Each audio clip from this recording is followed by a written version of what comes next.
নমস্কাৰ সবসকল আজি 2025 চনৰ মাৰ্চ মাহৰ 17 তাৰিখ আৰু আজিৰ দিনতেই আজিৰ তাৰিখতে আমাৰ অসমৰ মুখ্যমন্ত্ৰী তেওঁ যেটো HRMS পোৰ্টাল যেটো আমি মিউচুৱেল ট্ৰান্সফাৰ বা সিঙ্গল ট্ৰান্সফাৰ পোৰ্টাল বুলিও মানে জানো হেতু অফিচিয়ালি মুকলি কৰি দিলে গতিকে এতিয়া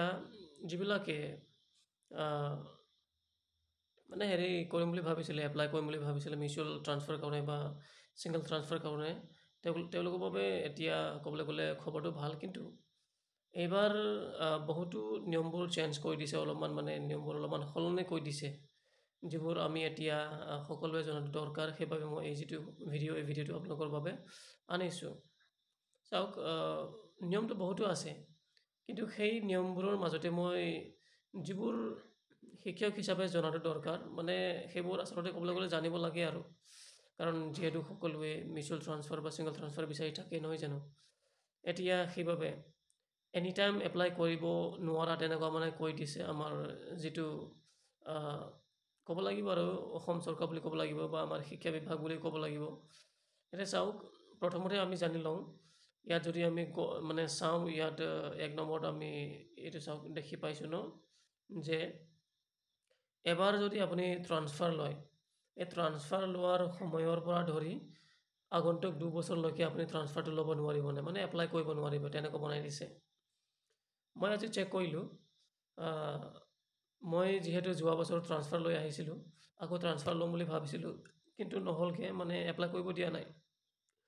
তাৰ পৰা মই অনুমান কৰিছো বা ধৰিব পাৰিছো যেহেতু ট্ৰান্সফাৰ লৈ আহি অকল মানে এমাহ নহয় এতিয়া জুলাই মাহ আহিলে এবছৰ হ'ব গতিকে এবছৰে হোৱা নাই বুলি ক'ব পাৰি হিপাবে সাগে মানে ট্ৰান্সফাৰটো এতিয়া এপ্লাই কৰিব দিয়া নাই কথাটো হিটু গতিকে আমি ইয়াৰ পৰা এটা কথা গম পালো যে প্ৰতি দুবছৰৰ মূৰে এতিয়া ট্ৰান্সফাৰটো মানে সকলোৰ বাবে খোলা হ'ব যদিও পোৰ্টালটো খোলাই থাকিব কিন্তু এপ্লাইটো কৰিব নোৱাৰিব কথাটো হেতু জনাটো দৰকাৰ তাৰ পিছত নেক্সট আমি অলপ জানিবলৈ চেষ্টা কৰো নেক্সটত কি কৈছে এইটো চাওক আমি তাৰ পিছত নেক্সট পইণ্টত যদি যাওঁ আমি গম পাওঁ যে যিবিলাকে মিউচুৱেল ট্ৰান্সফাৰ বা সিঙ্গল ট্ৰান্সফাৰ কাৰণে এপ্লাই কৰিছে তেওঁলোকৰটো কেতিয়াও ৰেশনালাইজ কৰা নহব মানে কথাটো হেতু গতিকে আপোনালোকে যদিহে আজি বা কালিৰ ভিতৰত হেৰি এপ্লাই কৰে তেতিয়াহলে আপোনাৰ ৰেশনালাইজেশনৰ নামত আপোনাৰ নামটো নাহে গতিকে আপুনি যিখন বিদ্যালয়ত আছে সেইখন বিদ্যালয়তে থাকিব কথাটো হেতু মানে তাৰ পিছত নেক্সট পইণ্টত আমি এই পইণ্টটো এই মাত্ৰ কলো তাৰ পিছত 2 নম্বৰ পইণ্টত আমি যদি যাওঁ এইটো চাওক আপুনি যদি এগৰাকী টি ট্ৰাইব কমিউনিটিৰ শিক্ষক বা শিক্ষয়িত্ৰী আৰু লগতে আপুনি যিখন বিদ্যালয়ত শিক্ষকতা কৰি আছে সেইখন বিদ্যালয় যদি টি ট্ৰাইব বিদ্যালয় হয় তেতিয়াহলে আপোনাৰ ট্ৰান্সফাৰটো নহবগে আপুনি সেইখন বিদ্যালয়তে মানে শিক্ষকতা কৰি থাকিব লাগিব কথাটো হেতু এই 2 নম্বৰ পইণ্টত এটো লিখা আছে আৰু 3 নম্বৰ পইণ্টত যদি চাওঁ আমি ইয়াতে গম পাম 3 নম্বৰত যদি আমি চাওঁ আমি গম পাম দা টিচাৰ সাৰ্ভিং ইন হ'ব লাগিছিল ইয়াত ইন থাকি গল the teachers serving in difficult areas for years or less than 10 years মানে আপুনি যদি হে এখন বিদ্যালয়ত শিক্ষকতা কৰি আছে বহুত বছৰ ধৰি মানে 10 বছৰো যদিও হোৱা নাই ঠিক আছে তেতিয়া সেই ক্ষেত্ৰত যদি আপোনাৰ বিদ্যালয়খন ৰিমোট এৰিয়াত মানে গাঁও এলেকা অলপ দূৰণিবতীয়া বিদ্যালয় হয় তেতিয়া এই ক্ষেত্ৰত আপুনি 10 বছৰ নহলেও আপুনি সিঙ্গল ট্ৰান্সফাৰ ল'ব পাৰিব মানে ইন্ট্ৰা ডিস্ট্ৰিক্ট দে কিন্তু ইন্টাৰ ডিস্ট্ৰিক্ট নহয় মানে বেলেগ ডিস্ট্ৰিক্টত আপুনি যাব নোৱাৰিব একখন ডিস্ট্ৰিক্টৰে মানে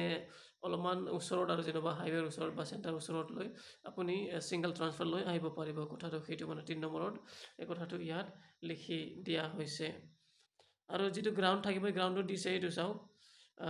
সাৰ্ভিং ইন ডিফিকাল্ট এৰিয়াস এটো হল গ্ৰাউন্ড মানে এই গ্ৰাউন্ডত আপুনি পাব মানে সিঙ্গল ট্ৰান্সফাৰ ল'ব পাৰিব কথাটো হেতু আৰু নেক্সট যদি চাও এটো চাওক হেড টিচাৰ্স মানে যিবিলাক এইবোৰ আসলতে এতিয়া যেটো মই ক'বলৈ গৈ আছে দুটা পইণ্ট এই দুটা পইণ্ট কিমান মানে সবে জানে বুলি মই আশা কৰিছো মানে আসলে কথাটো হল চাওক যিবোৰ হেড টিচাৰ পোষ্টত মানে শিক্ষকতা কৰি আছে ঠিক আছে তেওঁলোকৰ বাবে অলপমান হেৰি ভাবিবলগীয়া কথাটো কাৰণ যদি হে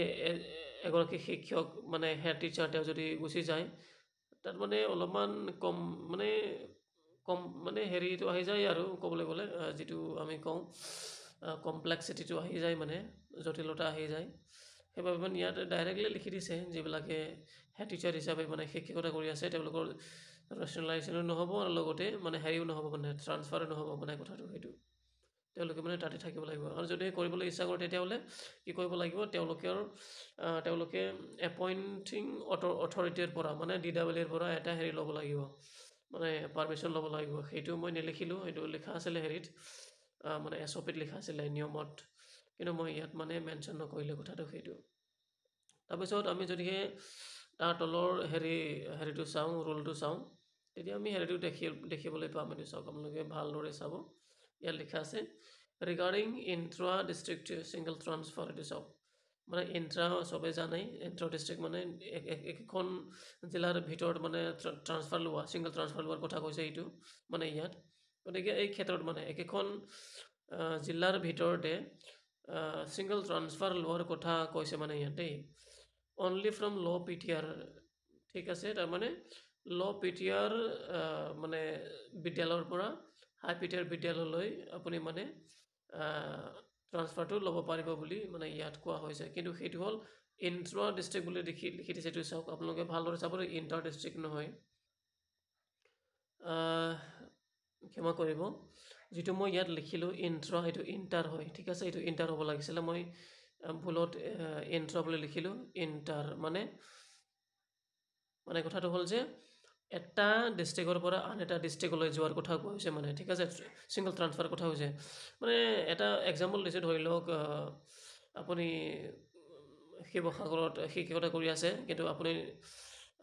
আপোনাৰ যিটো জিলা হয় আপোনাৰ জিলা নিজৰ মানে ঘৰৰ জিলাটো আৰু বিশ্বনাথ জিলা তেতিয়াহ'লে আপুনি কি কৰিব যদিহে আপোনাৰ জিলাত মানে আপোনাৰ জিলা মানে হেৰি আৰু আপুনি যিখন বিদ্যালয়ত কৰি আছে সেইখন জিলাত যদিহে ল' PTR তেতিয়াহ'লে তাৰ মানে কথাটো এইটো যে শিক্ষক বেছি হৈ আছে এই ক্ষেত্ৰত আপুনি মানে আপোনাৰ যিটো জিলা বিশ্বনাথ জিলা সেই ঠাইলৈ মানে আপুনি ছিংগল ট্ৰান্সফাৰৰ বাবে এপ্লাই কৰিব পাৰিব সেই কথাটো ইয়াত লিখা হৈছে আকৌ কৈছোঁ এইটো ইণ্টাৰ ডিষ্ট্ৰিক্ট হ'ব লাগে মই ভুলকৈ চালোঁ অথনি লিখোঁতে মানে চাওঁতে তাৰপাছত ভুলকৈ লিখি দিলোঁ এইটো ইণ্টাৰ ডিষ্ট্ৰিক্ট হয় ঠিক আছে সেইটো মানে কথাটো কিন্তু এইটো চাব লাগিব যে আপোনাৰ মানে বিদ্যালয়ত যিখন বিদ্যালয়ত আপুনি শিক্ষকতা কৰি আছে সেইখন বিদ্যালয় সঁচাকৈ মানে শিক্ষক বেছি হৈ আছে নেকি যদিহে বেছি হৈ আছে তেতিয়াহে আপুনি ছিংগল ট্ৰান্সফাৰৰ বাবে আপোনাৰ জিলালৈ বা যিখন জিলালৈ আপুনি আহিব বিচাৰিছে সেইখন জিলালৈ আপুনি আহিব পাৰিব কথাটো ইয়াত মানে সেইটো লিখি দিয়া হৈছে তাৰপিছত এইটো কৈছে no' single transfer is allowed from high PTR মানে এইটো চাওক যিখন বিদ্যালয়ত মানে ছাত্ৰ ছাত্ৰী বহুত আছে কিন্তু শিক্ষয়িত্ৰী মানে কম আছে তেনেকুৱা বিদ্যালয়ৰ পৰা আপুনি বেলেগ বিদ্যালয়লৈ ছিংগল ট্ৰান্সফাৰ কাৰণে মানে আপুনি এপ্লাই কৰিব নোৱাৰিব এইটো কথাটো কোৱা হৈছে গতিকে চাবজেক্টসকল এইটো আছিলে বহুতো SOP আছিলে মানে বহুত পইণ্টত আছিলে কিন্তু সকলো পইণ্টৰটো জনাটো মই ভাবোঁ ইমান হেৰি নহয় মানে সেইটোৱেই যে মানে চালে গম পোৱা যায় মানে সেইটোতো হয়েই বুলি সেইবাবে মই এই গোটেই পইণ্টটো মই ইয়াত নিলিখিলোঁ যিবোৰ মানে আমাৰ বাবে বহুত প্ৰয়োজনীয় আছিলে সেইবোৰ মই লিখিলোঁ ধন্যবাদ